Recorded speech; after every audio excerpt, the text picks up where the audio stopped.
छोटी सी उम्र में मेरे अब्बू ने मुझे घर से निकाल दिया था। घर में रोटी का मसला पूरी नहीं थी होती,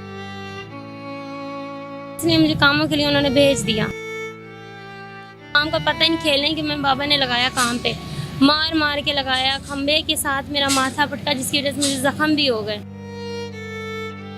मैं अपने बाबा को ये बताया कि बाबा मैं ना एक वक्त ऐसा आएगा मैं सारी जिंदगी के लिए आपके पास नहीं होंगी। वो वक्त गया, मैं वहाँ से भागी, तत्तू कतले गई थी। वहाँ पे किराएदार लोग थे, अच्छे लोग थे। एक रात वहाँ पे रही। वहाँ के रहने वाले लोगों ने कहा शादी कर लो। शादी की तो उम्र ही नहीं थी मेरी। 5, 6, 2, 3 इस तरह महीने गुजर के मैंने रोटी का मुंह भी नहीं था देखा, ना मैंने पानी का गिलास पिया हुआ। फिर वो जहाँ काम करती थी वहाँ मैं उनके साथ जाने लग गई। फिर वो बाजी ने मुझे पसंद किया। उन्होंने कहा ये बच्ची है छोटी सारी, हम इसको मुलाजमत में रखते हैं।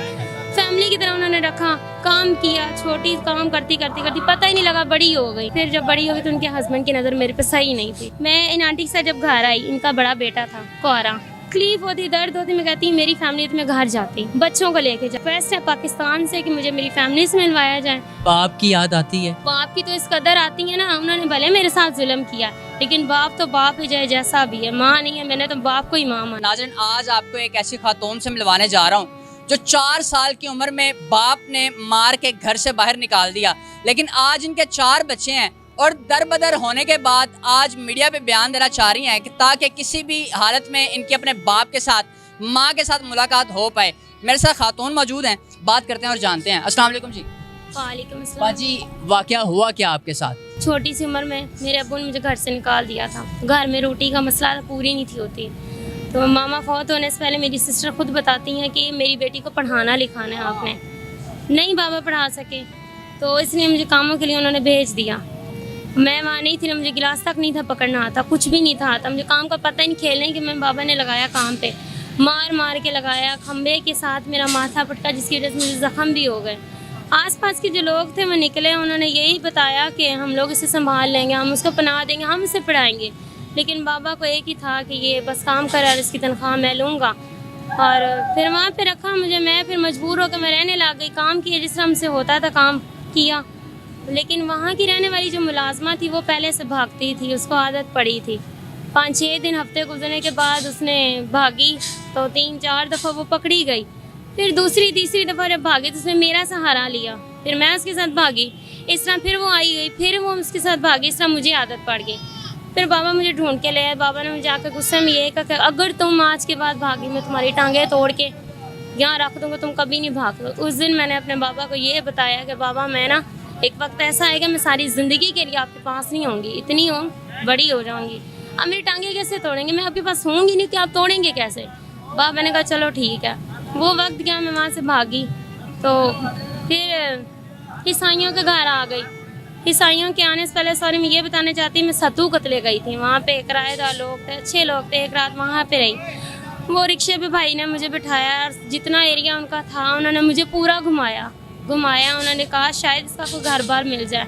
वहाँ के रहने वाले लोगों ने कहा शादी कर लो। शादी की तो उम्र ही नहीं थी मेरी, मैंने नहीं थी की शादी। मैंने कहा नहीं। उन्होंने कहा शादी कर लो, तुम्हारे लिए ये बेस्ट है, तुम्हें वो संभाल लेंगे। मैंने नहीं की शादी। फिर वहाँ से फिर उन्होंने एक ऐसे स्टॉप पे तार दिया, वहाँ पे बैठी बैठी। फिर मैं आई उधर ईसाइयों के घर, इसी तरह घूमती। छोटे सारे कदम थे। 5, 6, 2, 3 इस तरह महीने गुजर के मैंने रोटी का मुंह भी नहीं था देखा, ना मैंने पानी का गिलास पिया हुआ था। ईसाइयों के घर आई, उनका रिक्शा जा रहा था और रिक्शे बिठाए घर ले गए मुझे। वहाँ पे घर ले जाने के बाद उन्होंने मुझे ये कहा कि हम आपको ना बच्चों की तरह रखेंगे। फिर वो जहाँ काम करती थी वहाँ मैं उनके साथ जाने लग गई। फिर वो बाजी ने मुझे पसंद किया। उन्होंने कहा ये बच्ची है छोटी सारी, हम इसको मुलाजमत में रखते हैं। फैमिली की तरह उन्होंने रखा, काम किया। छोटी काम करती करती करती पता ही नहीं लगा बड़ी हो गई। 12-13 साल उनके यहाँ काम करती रही। फिर जब बड़ी हो गई तो उनके हस्बैंड की नज़र मेरे पे सही नहीं थी। फिर वहाँ से मजबूरन मुझे अपने भागना पड़ा। मैंने ये सोचा, मैंने कहा यहाँ से मैं निकलूँगी, आगे अल्लाह का जो भी फैसला हुआ, मरती हूँ जीती हूँ, जो भी होता है मैं घर जाऊँगी, खुद ढूंढूंगी घर। कोई ना मिला घर पे। जब उनके हस्बैंड की नज़र ठीक नहीं थी तो आपने उनकी वाइफ को बताया? मैं आपको ये बताना भूल गई थी। मैंने ना 1-2 दफ़ा जब मैं आई थी ना दरबार पे, मैंने किसी के नंबर से उनको कॉल की थी। मैंने कहा मैं दरबार पे आई हूँ, तो उन्होंने मुझे बहुत सारी गालियाँ दी। इस टाइम सुन भी रहे होंगे, मुझे किसी चीज़ का डर नहीं है। जो चीज़ मैंने उनको फ़ोन पे बताई उन्होंने नहीं सुनी। मैं मीडिया वालों के सामने ये बात कहती हूँ मैंने उनके हस्बैंड के साथ ऊपर वाला फ्लोर कमरा था, उनके साथ वहाँ रह के मेरे साथ कहते थे मुझसे गलत काम करो, बीवी की तरह रिश्ता रखो। मैं छोटी सारी तो मुझे किसी रिश्ते का नहीं था पता। मैंने उनको कहा मैं आपकी वाइफ को बताती हूँ। उन्होंने कहा जब मुझे मेरी वाइफ को बताओगे ना मैं तुम्हें इस घर से निकालूंगा, तुम्हारा ना गया ना तुम्हारा पीछे, किधर जाओगी। डर के मारे मैंने उनको कुछ नहीं बताया, यही फैसला समझा मैं यहाँ से निकल जाती, मैं अपने चलो कहीं ना कहीं चली जाऊँगी, नहीं बता सकी। फिर वहाँ से 4 बजे का टाइम था, मैं निकली, वो सो रहे थे, उनके हस्बैंड काम पे गए थे, बैंक में काम करते थे। मैंने फैसला किया मैं खुद चली जाती हूँ। फिर जब मैं आई तो एक रिक्शे वाले के बैठी, मैंने उनको बताया भाई मैं ना मेरे पास किराया नहीं है, मुझे अपने घर ले जाएं। भाई हैरान परेशान हो गए भी कैसी है ये लड़की, मुझे कह रही है घर ले जाएं। वो बेचारे खुद किराए पे रहते थे, उन्होंने मुझे एक रात रखा, वो खुद चैनल वाले थे। मैंने डर के मारे चैनल पे अपनी वीडियो नहीं चलवाई, मैंने कहा वो यहीं पास के रहने वाले मुझे आके फिर ले जाएंगे, नहीं चलाई फिर वीडियो। फिर उन्होंने कहा फैसला किया हम इस बच्ची को ना पीछे भेज देते हैं, मुझे डर था मैं गुम हो जाऊँगी। फिर वहाँ से उनके जो थे वाले उन्होंने पूरे रिक्शे पे घुमाया, आसपास फिर आया, नहीं मिली। फिर मैंने भाई को एक स्टॉप पे कहा भाई मुझे यहाँ छोड़ दें, मेरा जो अल्लाह होगा ना, जो मेरा रिश्तेदार होगा खुद मुझे ले जाएगा। वहाँ पे चलती मैं यहाँ दरबार पे आके बैठ गई। मुझे पता लगा यहाँ पे कई ऐसे बच्चे जाके बैठती हैं, लड़कियाँ बैठ जाती हैं, उनको पनाह मिल जाती बैठी। लेकिन शुक्र है मेरी ज़िंदगी में एक ऐसी आंटी आई जिन्होंने पूछा बेटा तुम यहाँ क्यों बैठी हो। दूसरा दिन था मुझे बैठी हुई को, भूखी प्यासी, रोटी के लिए दिल नहीं था करता, पानी के लिए दिल नहीं था करता। इन्होंने मुझे पैसे दिए, मुझे तो पैसों की भी पहचान नहीं थी, 100 का नोट क्या 10 का नोट क्या, मुझे किसी चीज़ का नहीं, इस कदर मेरा दिमाग बंद हुआ था। पैसे दिए मैंने नहीं लिए, मैंने कहा पैसे पास रख लें, मुझे सिर्फ एक छत चाहिए, इज़्ज़त चाहिए, मैं अगर घर ले जाए मुझे पनाह दे दें। आप जवान हो गई थी, उसके बाद आपकी शादी हुई कैसे? शादी ये मैं बताती हूँ।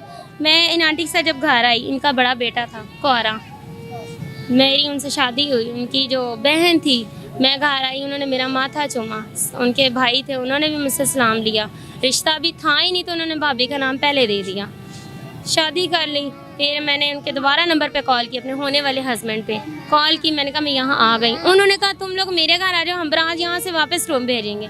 मैं डर के मारे नहीं गई, मैंने कहा मैं जाऊँगी नहीं, उन्हें वापस रख लेना, मारेंगे पीटेंगे। मैंने फिर शादी कर ली। आज 8 साल मेरी शादी को हो गए, 2 बेटियाँ और 2 बेटे हैं। मुझसे सवाल करते हैं मामू के पास जाना है, मामी के पास जाना है, नानू से मिलना है, नानी से। इनको मैंने ये बता दिया नानी नहीं है, बाकी फैमिली पूरी है। मुझे आज इसलिए एहसास है क्योंकि मेरे साथ चल रही है ना, मेरे बाबा की भी चल रही है। मुझे इतना फ़ख्र है अपने बाबा पे, मुझे पता नहीं बीमार है नहीं है, लेकिन मैं आज यही कहती हूँ मुझे अपनी मेरी फैमिली मिले। मेरी आज बच्चों को स्कूल से छुट्टियाँ हैं, मैं घर में रहती हूँ, तकलीफ़ होती, दर्द होती, मैं कहती मेरी फैमिली तो मैं घर जाती, बच्चों को लेके जाती। मैं अब यही फैसला आके किया। बहुत साल हो गए मीडिया वाले ढूंढ रही थी, नंबर मिल रहे थे, मिला ही नहीं है। लेकिन अल्लाह की किस्मत से आप लोग मेरी ज़िंदगी में ये मीडिया वालों को चलाएं, और रिक्वेस्ट है पाकिस्तान से कि मुझे मेरी फैमिली से मिलवाया जाए। बाप की याद आती है? बाप की तो इस कदर आती है ना, उन्होंने भले मेरे साथ जुल्म किया, लेकिन बाप तो बाप ही जाए जैसा भी है, माँ नहीं है, मैंने तो बाप को ही माँ माना है।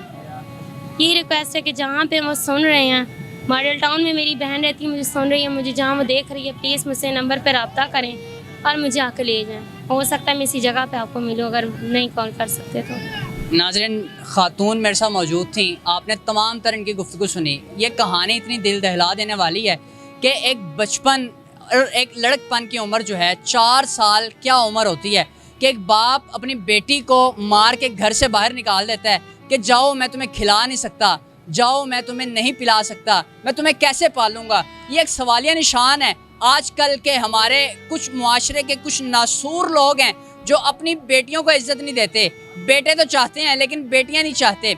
आपको ये भी बताता चलूं कि बेटियां घर की रहमत होती हैं, और जिस घर में बेटियां होती हैं उस घर में जो है अल्लाह की रहमतें नाजिल होती हैं।